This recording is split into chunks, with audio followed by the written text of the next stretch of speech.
लाल किले की दीवारें सूरज की रोशनी में ऐसे चमकती हैं जैसे किसी पुराने ज़माने की आग अभी भी इनके अंदर जल रही है। ये सिर्फ एक किला नहीं, ये भारत के इतिहास का सबसे भारी दरवाज़ा है। ये वो जगह है जहाँ राजाओं ने फैसले किए, जहाँ खून बहा, जहाँ साम्राज्य टूटे और जहाँ आज़ादी की आवाज़ गूंजी। यही है लाल किला। शाहजहाँ, एक राजा, एक सपना। लाल किले की कहानी शुरू होती है उस बादशाह से जिसका नाम सुनते ही लोगों के दिमाग में ताजमहल आ जाता है। उसका नाम था शाहजहाँ, पूरा नाम शहाबुद्दीन मोहम्मद शाहजहाँ। लेकिन शाहजहाँ सिर्फ इमारतें बनवाने वाला राजा नहीं था। वो एक ऐसा शासक था जिसके अंदर सत्ता का घमंड था, कला की भूख थी और इतिहास में अमर होने की जिद थी। उसने सोचा, मैं ऐसा शहर बनाऊंगा जो दुनिया की हर राजधानी को छोटा कर दे। लाल किला कब बना? लाल किले का निर्माण 1638 मई हुआ। इसका निर्माण पूरा 1648 मई हुआ। इसको बनाने में लगभग 10 साल लगे। अब सोचो, उस ज़माने में ना क्रेन, ना सीमेंट, ना मॉडर्न, फिर भी 10 साल में इतना विशाल किला। ये उस दौर की इंजीनियरिंग का चमत्कार था। आगरा से दिल्ली क्यों? शाहजहाँ का मुगल साम्राज्य उस समय दुनिया के सबसे अमीर साम्राज्यों में से एक था, मगर राजधानी थी आगरा। तो सवाल उठता है, शाहजहाँ ने दिल्ली क्यों चुनी? इसका जवाब सीधा नहीं है, लेकिन इसके बड़े कारण थे। दिल्ली का इतिहास और सिंबोलिज्म पहले भी कई साम्राज्यों की राजधानी रही थी। दिल्ली सल्तनत, तुगलक लोदी और भी कई शाहजहाँ चाहते थे कि मेरा नाम दिल्ली के इतिहास में सबसे ऊपर लिखा जाए। यमुना नदी का फ़ायदा, यमुना सिर्फ पानी नहीं थी। यमुना मतलब ट्रेड रूट, पानी की सप्लाई, गार्डन्स और ट्रांसपोर्ट। एक नई शुरुआत। शाहजहाँ अपने पिता जहांगीर की लेगेसी से अलग होना चाहता था।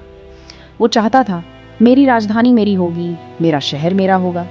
लाल किले का आर्किटेक्ट कौन था?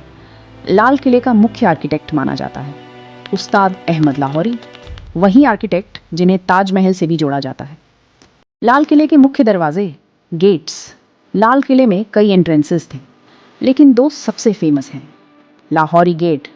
यह गेट सबसे आइकॉनिक है क्योंकि आज भी 15 अगस्त को प्राइम मिनिस्टर यहीं से तिरंगा फहराते हैं। लाहौरी गेट का नाम इसलिए पड़ा क्योंकि यह गेट लाहौर की दिशा में खुलता था।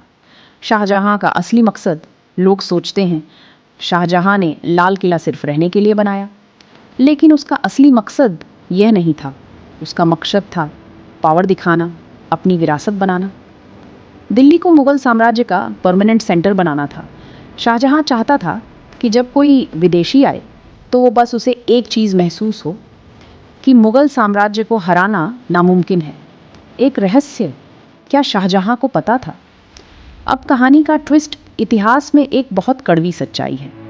जिस शाहजहाँ ने लाल किला बनवाया, वही शाहजहाँ बाद में अपनी ही औलाद के हाथों कैद हो गया। उसका बेटा औरंगज़ेब उसकी सत्ता छीन लेता है और शाहजहाँ आखिरी दिनों में आगरा के किले में बंद होकर ताजमहल को दूर से देखता रहता है। ये वही लाल किला है जहाँ कभी जन्नत बहती थी, लेकिन अब इसी किले के अंदर इतिहास की सबसे बड़ी बेइज्जती लिखी जाने वाली है।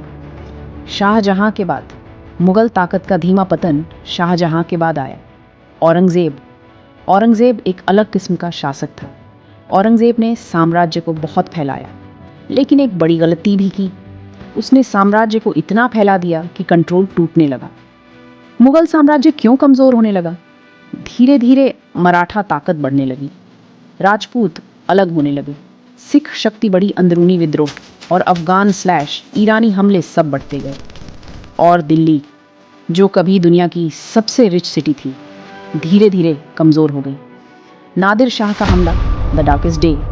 अब आता है वो दिन जिसे दिल्ली कभी नहीं भूल पाए। सन 1739 हमलावर नादिर शाह। अब सवाल यह है कि नादिर शाह कौन था? नादिर शाह कोई मामूली राजा नहीं था, वो एक युद्ध मशीन था। उसके अंदर लूट की भूख, सत्ता की जिद और इतिहास में नाम लिखने का पागलपन था। उसने सुना था कि दिल्ली दुनिया की सबसे अमीर सिटी है और लाल किले के अंदर खजाने के पहाड़ हैं। बस फिर क्या था? नादिर शाह ने दिल्ली तक आने के लिए अफ़गान इलाके पार किए, पंजाब की तरफ से आया और मुग़ल सेना को करनाल की लड़ाई में तोड़ दिया। करनाल बैटल या युद्ध बहुत बड़ा था। मुग़ल सेना बड़ी थी, लेकिन लीडरशिप कमज़ोर था, प्लानिंग खराब और डर ज़्यादा था। और नादिर शाह ने मुग़लों को हराकर दिल्ली के दरवाजे खोल दिए। जब नादिर शाह दिल्ली में घुसा तो दिल्ली के लोग सुन्न रह गए, क्योंकि ये कोई जीत नहीं थी, ये एक शिकार था। दिल्ली अब राजधानी नहीं रही, दिल्ली अब लूट का बाजार बन चुकी थी।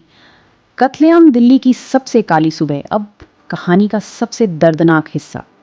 दिल्ली में अफवाह फैली कि नादिर शाह मारा गया और कुछ लोगों ने उसके सैनिकों पर हमला कर दिया। बस फिर यह अफवाह नादिर शाह को पता चली तो नादिर शाह का गुस्सा फट पड़ा। उसने आदेश दिया, शहर में कत्लेआम कर दो। क्या हुआ उस दिन? दिल्ली की गलियां लाशों से भर गईं, दुकानों में आग लग गई, घर लूटे गए और लोग भागते रहे। कई इतिहासकारों के अनुसार हज़ारों लोग मारे गए। कुछ किताबों में संख्या अलग अलग मिलती है, लेकिन मैसेकर बहुत बड़ा था। नादिर शाह लाल किले के अंदर पहुंचा और यहाँ वो चीज़ें थीं जो दुनिया में कहीं नहीं थीं। पीकॉक थ्रोन, मयूर सिंहासन, वो सिंहासन जो शाहजहां ने अपनी शान के लिए बनाया था। नादिर शाह ने उसे उतार कर ले जाने का आदेश दिया। कोहिनूर कहा जाता है कि कोहिनूर भी इसी लूट में नादिर शाह के हाथ आया। बेहिसाब सोना और चांदी, सोने के सिक्के, चांदी जवाहरात रत्नों के खजाने, इतना कुछ लूटा गया कि कई हिस्टोरियंस कहते हैं नादिर शाह की सेना महीनों तक दिल्ली के खजाने से अमीर बनी रही। वीडियो अच्छी लगी तो लाइक करें, सब्सक्राइब करें।